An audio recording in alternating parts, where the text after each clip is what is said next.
Welcome to Snake Island.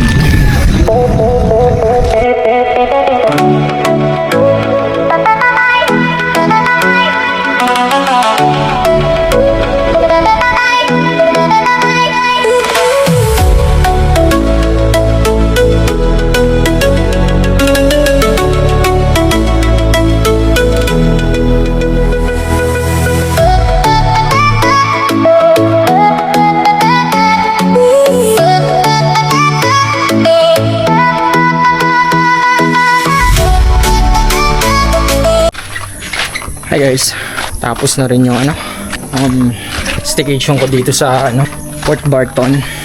Nakalis ko lang ng hotel. Then next destination ko is pupunta naman ako ng El Nido. So mga 5 days ako doon. Let's go.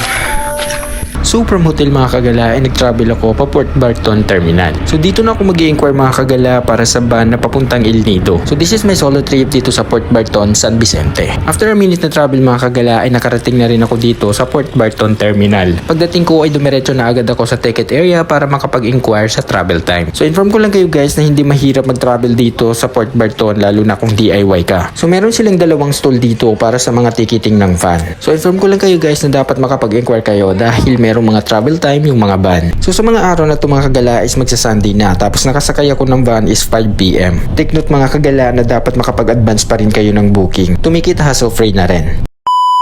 After 3 to 4 hours mga kagala ay nakarating na rin ako sa destination ko.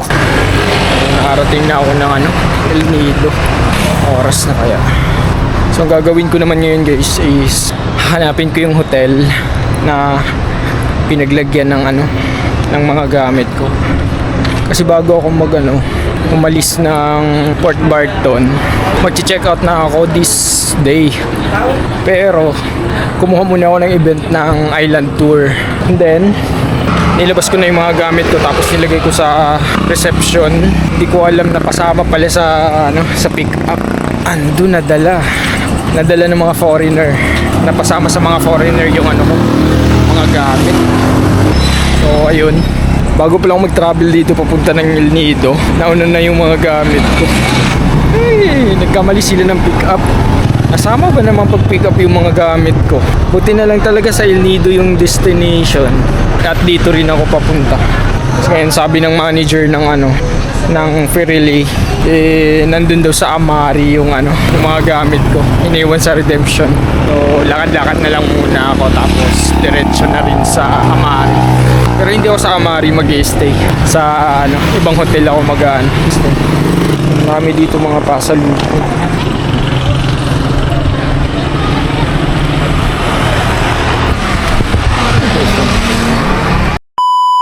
Hi guys, pagkatapos kong makuha yung mga gamit ko sa Amare ay didiretso na rin ako sa hotel na binuko. Buti na lang talaga guys na dito sa El Nido napunta ang mga gamit ko. Dahil kung sa ibang lugar to nadala, automatic wala tayong masusuot. Hello guys, so sa oras na ito ay nandito ako ngayon sa hotel kung saan ako mag-i-stay. So medyo late na ako nakarating ng hotel na pag-i-stayhan ko mga kagala.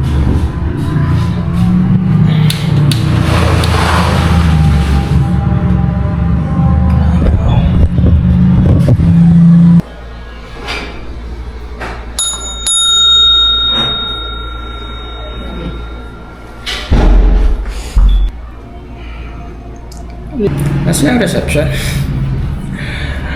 9:17. Parang maliwanag pa sa labas pero 9 PM na to.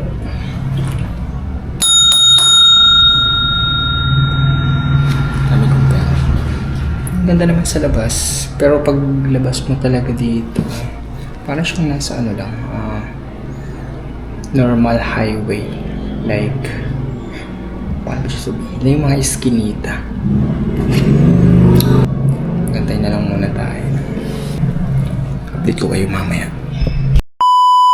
Good morning guys, so pangsikandi ko na dito sa El Nido, Palawan. Sabi ko kagabi ay mag-update ako pero dahil sa sobrang pagod ay nakatulog na rin ako mga kagala. So ito yung hotel na nakuha ko dito sa El Nido, Palawan mga kagala. This is the 1 room and 1 bed mga kagala. Good for 2 packs na siya. And then sa oras na ito ay nagpre-prepare na rin ako para sa DIY and land tour ko. Yes, tama yung narinig ninyo, DIY lang natin gagawin ito kaya let's see kung saan tayo aabutin. Hi guys, so tapos na ako magayos. Then gagawin ko is mag-ikot muna ako dito sa El Nido.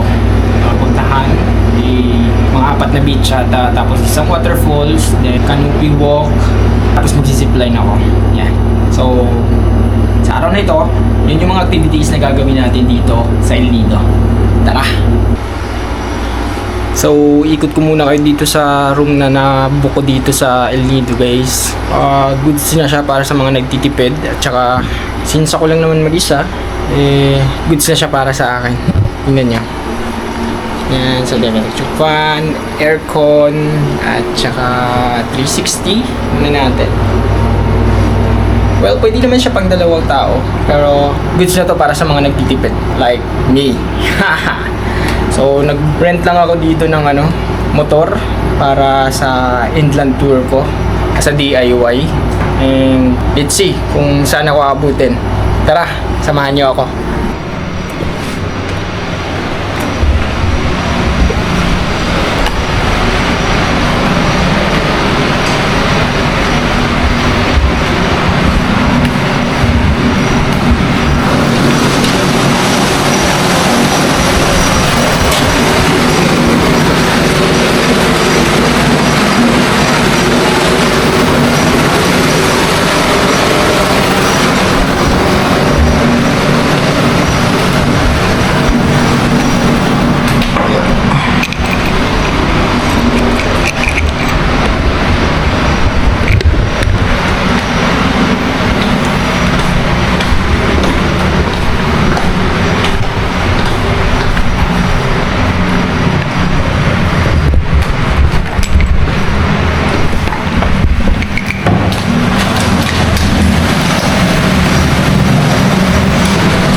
So ngayon, i-check ko muna yung motor na naarkilahan ko. Yung motor pala na inarkilahan ko is Honda Beat. Nagkakahalaga lang siya ng 500 pesos tapos magagamit mo na siya within 24 hours.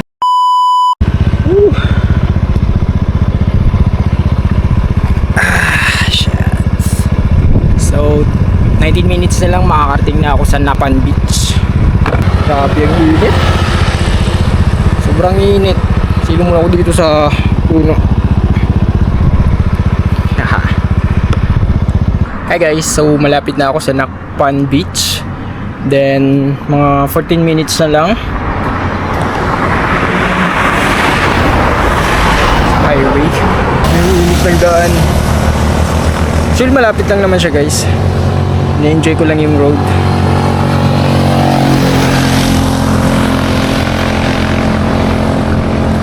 Sarap dito magmotor. White yung kalsada. Pero ingat lang. See ya.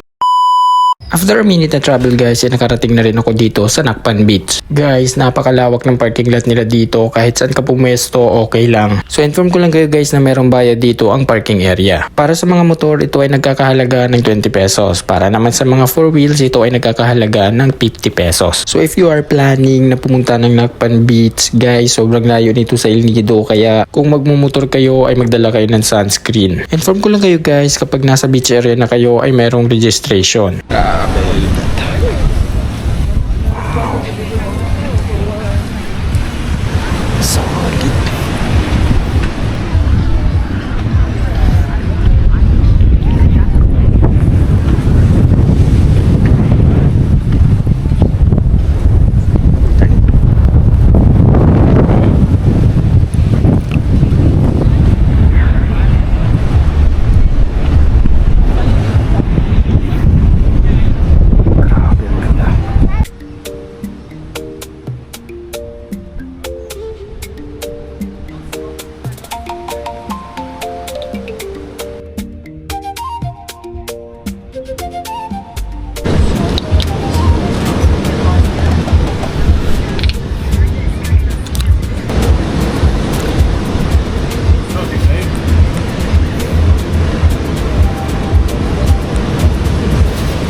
Не, ну я как бы теоретически понимаю, что...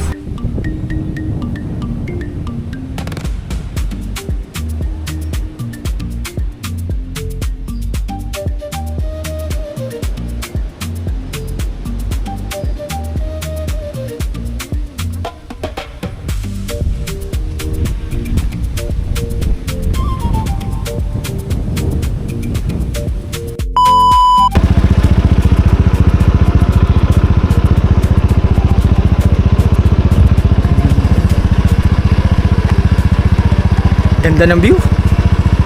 So papunta ako ng Liu Beach. Maganda rito guys kasi ano, parang katabi niya lang yung airport. Tapos pag sinwerte ka, may ano, may airplane na makikita.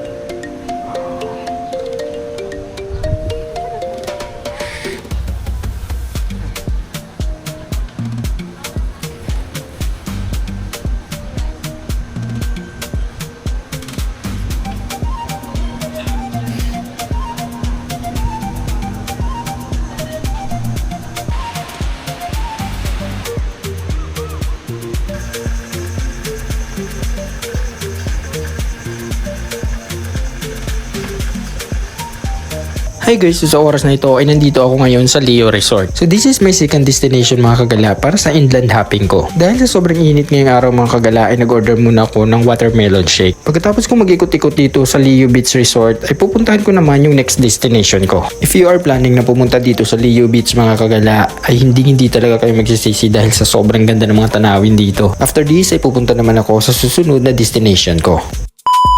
Hi guys, after a minute of travel ay nakarating na rin ako dito sa next destination ko. So this is the last destination para sa day 1 ko dito sa El Nido, Palawan. At ang pinuntahan ko pala dito mga kagala, isa ito sa pinakasikat na destination dito sa El Nido, Palawan. Karamihan ng mga pumupunta dito sa El Nido, Palawan ay tinatry talaga nila ang tourist spot na ito.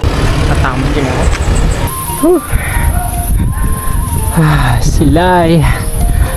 Panoramic view. Wow. At ang sikat na tourist spot na mga kagala, ito ay ang zipline. Mapa-local or international tourists ay tinatry talaga nila dito. Zipline tayo guys. Tayo natin na ano.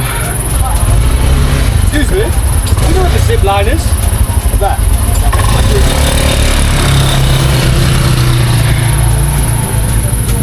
Kapahuli tayo ng konti. Ang init. Magkasabay sila. Woo! Let's go guys, try naman natin. Sabi, solo lang tayo ngayon. Huwag tayong kasama.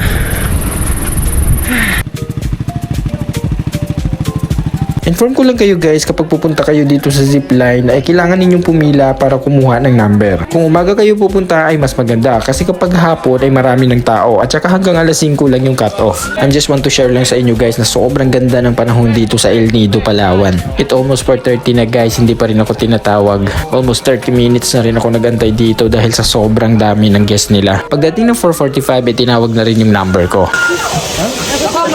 Wala pa, ito pa lang 25. Backpit after like for the whole ride, everything like backward. You don't need to stop our own, someone will manage. Line 1!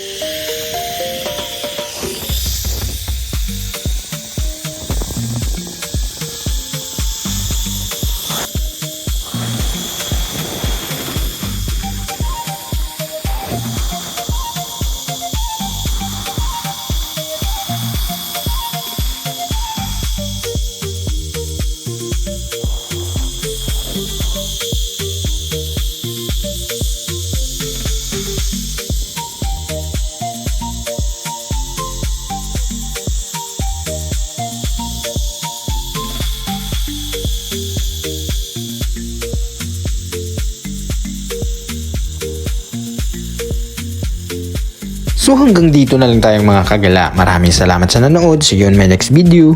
Bye bye!